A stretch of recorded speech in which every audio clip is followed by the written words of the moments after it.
Hey, what's up guys, Mathis97, and we're back with another episode of Smackdown vs. Raw 2008 General Manager Mode, and we're still at the bottom of the barrel when it comes to the fan support. We did get the Brothers of Destruction #1 on the Power 25, thanks to them with the ECW Championship, even though The Undertaker no longer holds that after the One Night Stand pay-per-view, but of course they don't update the Power 25 until the week is over, so that counts towards this week.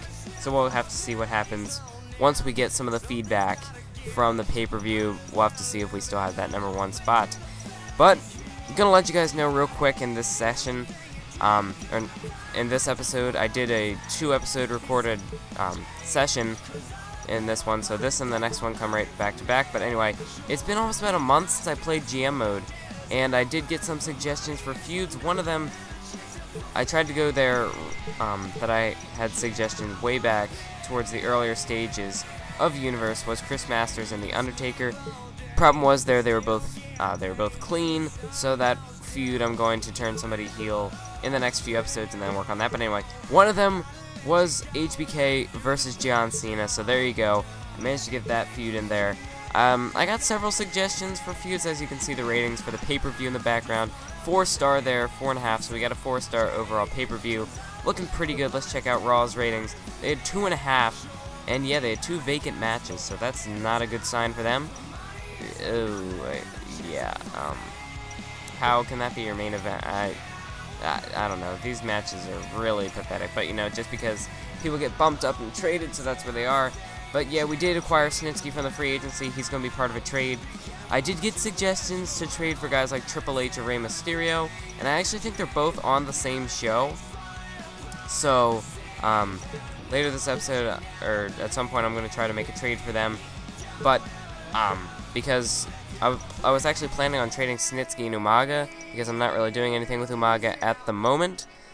The only problem is they're not built up high enough to be able to trade for a guy like a Rey Mysterio or a Triple H, as I already tried that before I recorded, and that did not happen. So as we can see, Chris Masters gets a victory over Elijah Burke in a First Blood match. And, you know, I was going to simulate that, but just on the off chance Undertaker somehow loses, I'm going to play that one.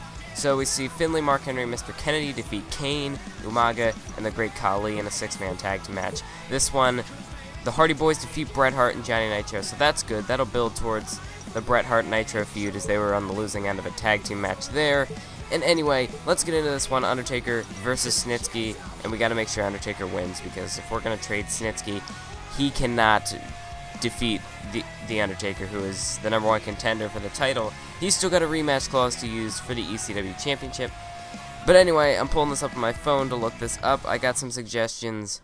Like I said, that Chris Masters Undertaker feud was one from a while ago, so I'm going to try to get to that one first. One of those suggestions was the HBK John Cena feud. I did get to that.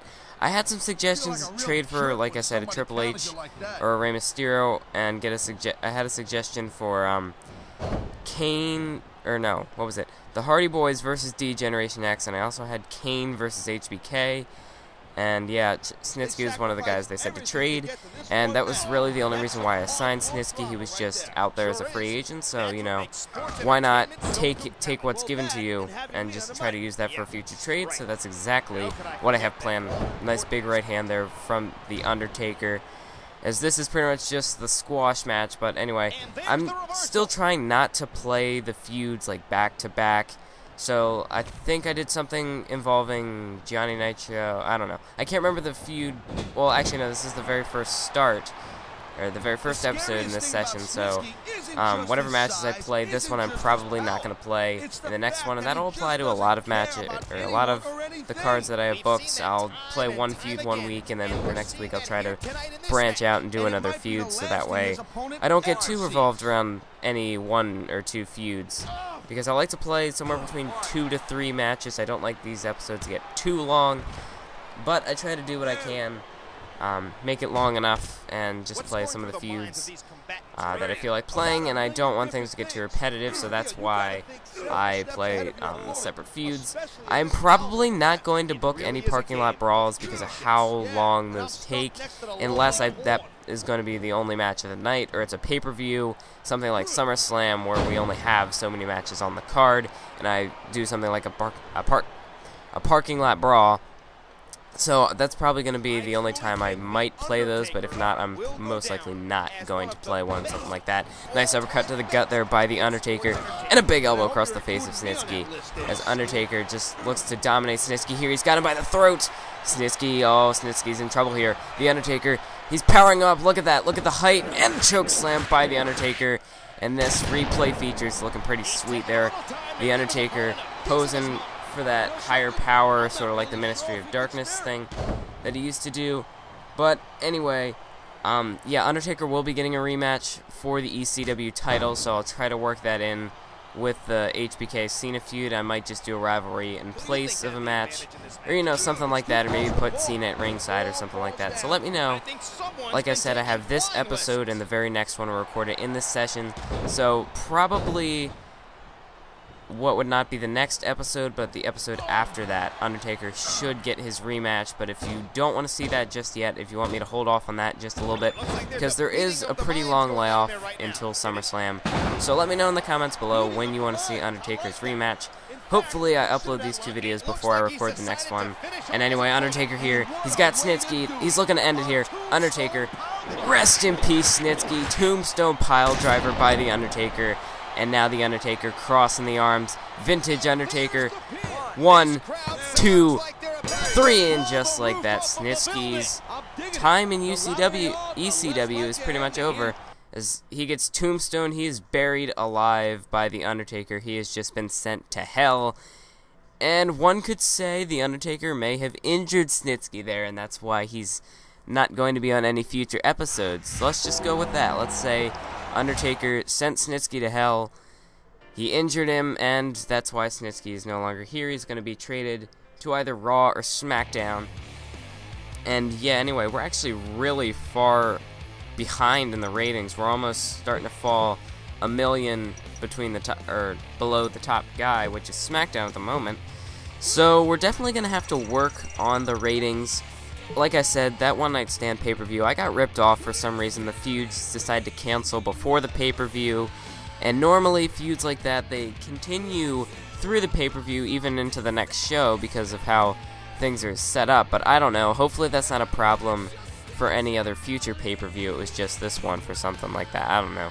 ECW, it's still already at a disadvantage by having only the one title, and the titles give your superstar a boost in popularity. And as you can see here, we kick off our Fatal 4-Way here, incorporating possibly 2 future feuds. You never know. We could see Batista and Randy Orton, all depending on how this match turns out. But anyway, the top 4 contenders in this one, or just 4 main eventers on this show.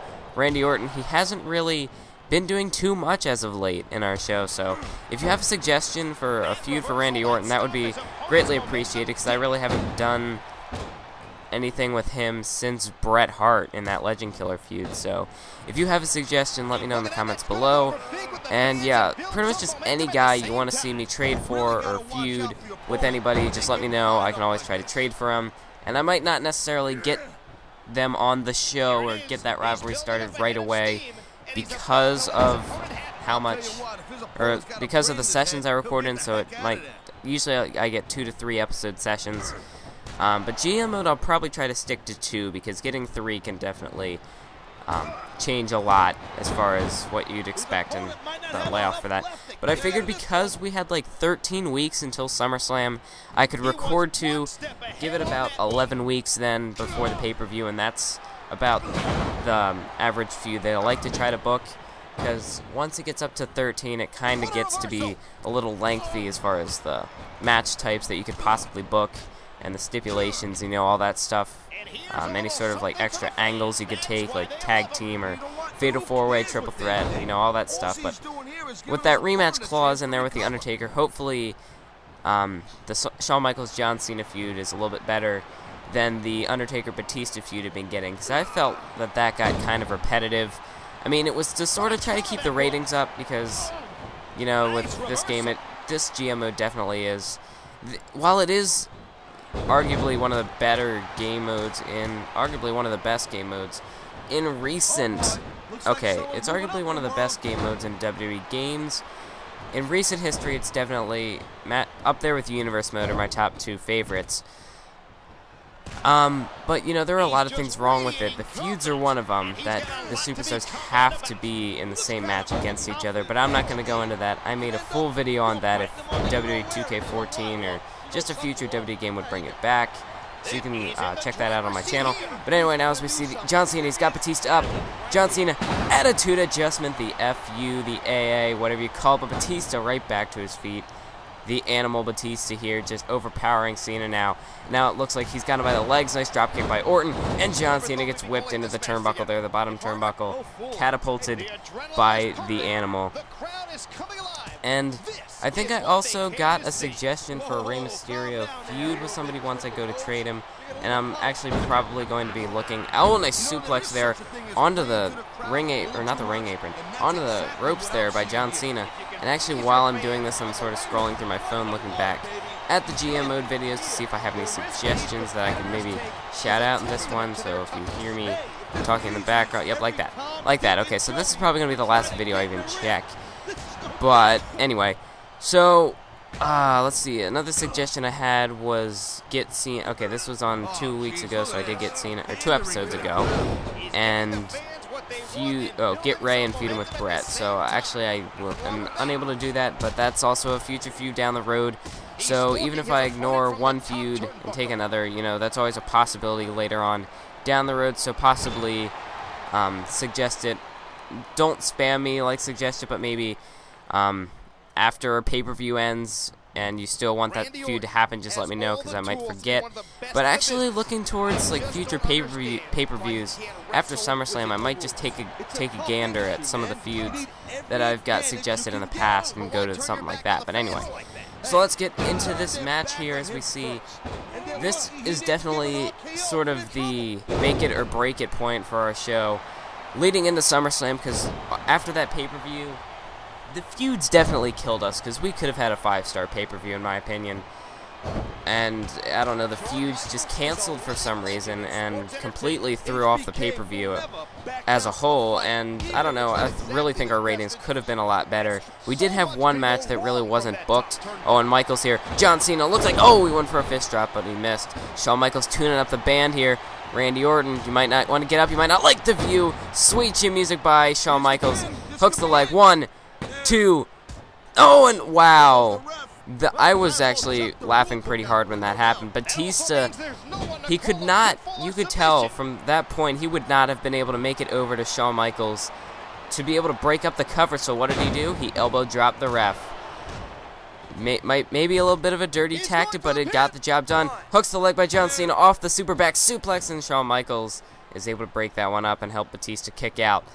But anyway, that's actually really smart by the AI, and the computer in this game can actually be really stupid at times.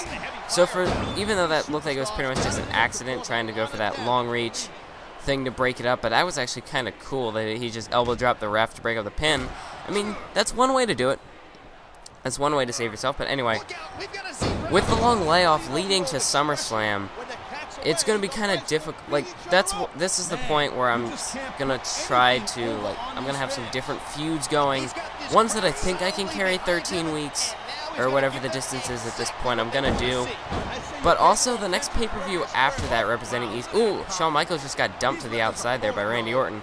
But like I was saying, with some of the, like, the long layoff, I think there's actually an ECW pay-per-view like 3 or 4 weeks after that, so that's sort of a short build to that one. 2 count by John Cena off the AA, and 3. John Cena gets a victory over Randy Orton. But, I mean, just the way the ECW pay-per-views are booked is not really all that user-friendly, which is why I took on this ECW General Manager mode to try and give it a shot. You know, it's a challenge, whereas, you know, Smackdown and Raw is, you know, you have your 4 titles, and you have your evenly spread out pay-per-views. Whereas ECW, things are sort of just jumbled about. You have 1 title. You really have to work on the feuds to be able to build your shows up and the pay-per-views to get the 5-star ratings that you want. So anyway, that was our ECW show here, so let's go ahead and check out the ratings. The Hardy Boys was a 3-star match. A 3-star First Blood match between Elijah and Masters. A 3-star match, surprisingly, between Snitsky and The Undertaker. 3.5-star for that tag team match, looking pretty good. And a 3.5-star main event. Overall, our show got a 3-star. So anyway, now, as we can see, I'm going to go ahead and boost up some of the guys I want to trade. One of them being Snitsky, as he was at a 62. So now he should be at a 67 with that +5. And actually, I do get a +8. If it's not here, it's the next one. But anyway, there's a +5, so now he'd be at 72. And while I was doing this, oh, actually 74, so he was at a 64, I guess? I'm not sure. But, yeah, I do occasionally go back to check just stuff like rivalries and popularity for stuff like that in my videos. So there's the +8 popularity. But like I was saying, I do go back and check, like, while I'm recording to make sure I book the stuff right and don't make any mistakes. So there you can see we have Rey Mysterio is an 84, Triple H is an 86. So with Snitsky, Umaga's an 80, and Snitsky looking, I think, it was like an 82 or something like that. So I have to build them up a little bit more. So we have a Monday Night Raw here that I'll be able to build one of them up, and hopefully I'll be able to build them up so I can make the trade this episode. We're going to find out. Snitsky +8. That's the second one, so that should definitely put us over the top to be able to get these two superstars. So Snitsky's now at a 90, Umaga's at an 80, so I'm going to go ahead and make the trade for Rey Mysterio and Triple H. So that's an 86 and an 83. One mistake that I made, though, and I'll point that out real quick as soon as I make the trade. But anyway, we have an 86, 83 for a 90, and an 83 trade accepted, and I mean an 80. So anyway, Rey Mysterio and Triple H for Snitsky and Umaga. Right away, a problem I noticed with this is that they were the tag team champions on Monday Night Raw, and since they had the title, I think their popularity's dropped something like 3. And also, look at that, Rey Mysterio is a heel. Are you kidding me? So they're both heels, so we need to build up some more faces. Anyway, so now I can book this Undertaker-Chris Masters rivalry. #1 contender is the current storyline. Not that that's a big deal, but anyway. So yeah, we got that feud going. I'm going to turn Rey Mysterio face the next episode. At least that was my plan, whether I went through with it or not. But I'm pretty sure I did. So anyway, with them being the tag team champions, I'm not sure if I actually go back and check that, but they were the tag team champions, so their popularities take a little bit of a dip. You'll see that next episode. But thanks for watching. Hit that like button. Keep on YouTubing.